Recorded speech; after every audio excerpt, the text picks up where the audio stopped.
in a way to show, listen, I can still do a good job for this team. I deserve to start in the league as well. And he looked short of match fitness, maybe short of confidence a bit, maybe short of sharpness overall. And he had a couple of half chances that he could maybe have done better. He didn't in the end. But I think this is a game that I agree with Ian. Ten Hag and the players will say, OK, let's focus again on the league because there's something good going on there.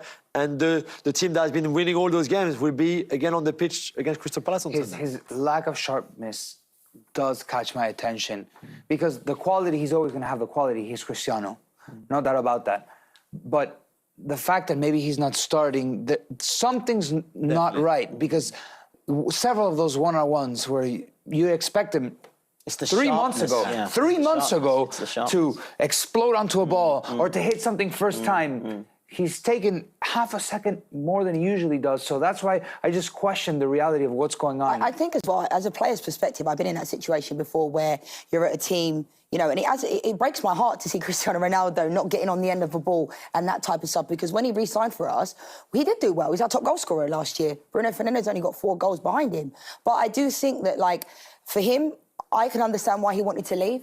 I think it's inevitable. He probably will leave in the transfer window over the at Christmas. But it doesn't look good. And I think at some point, there has to come a time where you have to, for him, it's going to be hard for him to accept it. But all eyes are always on him. At Brentford, we didn't lose that game because Ronaldo was playing. And obviously, he's going to be annoyed if he misses a chance. I want a player that wants to kick the ground if they're, you know, I don't care if he comes and claps me as a away fan. A lot of focus is always on that. Oh, he doesn't come over and clap the fans. I don't personally care if he's playing well. But at this moment in time, I've been in that situation as a player where it's just, I think it's time for him to potentially, you know, leave.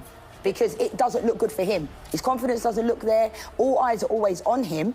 And that's not good. It's not good. Yeah, we've got to say, though, if he's going to leave on this current form, which Champions League team will want to take a player that's not fully sharp? You know, but he was Cristiano Ronaldo. Cristiano, I would take him. You would. And it's a long season. You know, Marcus Rashford, yes, he's come good the last couple of games, but he hasn't been good for about 2 or 3 seasons. Yes, he comes up with the odd goal now and again, but, you know, the consistency isn't there. So I still think there's time for Cristiano Ronaldo, not necessarily to start every game. You know, yes, he is getting older, but it still is Cristiano Ronaldo. So hopefully, if he's going to be there, I want them to start, you know, I want him to start playing well and scoring goals. I don't want to see him snatching at balls and trying too hard. You know, we've been talking Cristiano Ronaldo for like 4 minutes now. I know. I love him too much. Let's move on to the next match because it was Amonia versus Sheriff as well. And this game was actually